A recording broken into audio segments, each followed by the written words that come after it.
I went out again recently to do my regular jogging again. It's in my condominium area and there's a little pathway leading right around the condominium.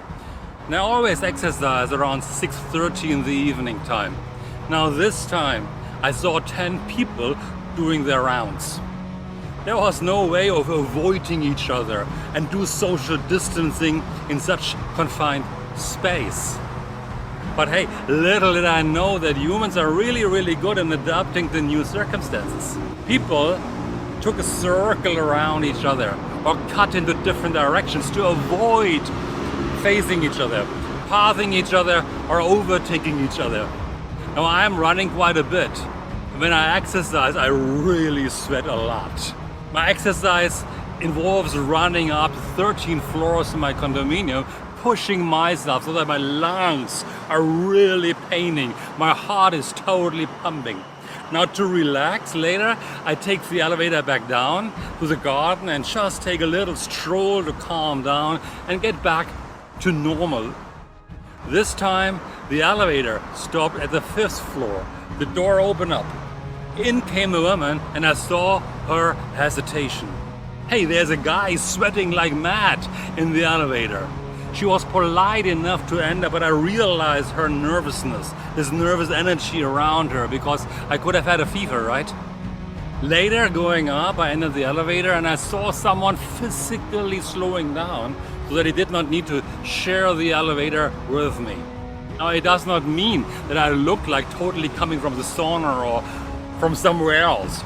But all of this made me thinking, what happens right now to our social connections and personal relationships when we are quarantined? How is our relationship with each other changing?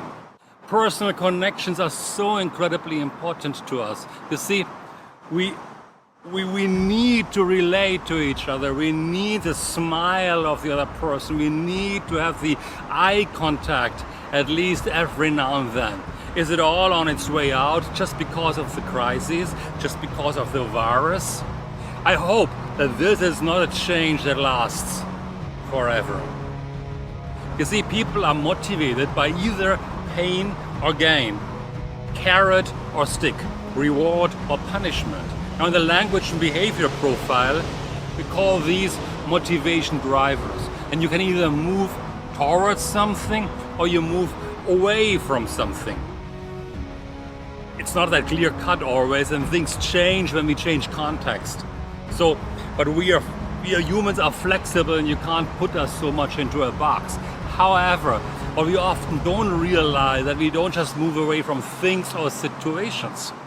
The COVID crisis has moved our motivation from interacting with each other, from searching for connections and relationships, from building trusting relationship to a point where we start to avoid each other, that we run away from people.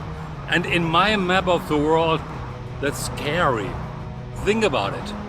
How will it be when you meet a stranger for the first time in a meeting after the crisis? Will you ask him or her, are you healthy? How will it be when you're in a meeting someone or in a restaurant, in a pub or any other occasion? What about interviewing a new candidate and seeing him waiting in the meeting room, in the waiting room for the first time? What about our own business environment as a company who organizes public training? How will people interact with each other? Do we move from how are you to are you healthy? Will the lingering sensation of fear inside of us prevail and we start to stay away from each other? Really, I don't have the answers to this.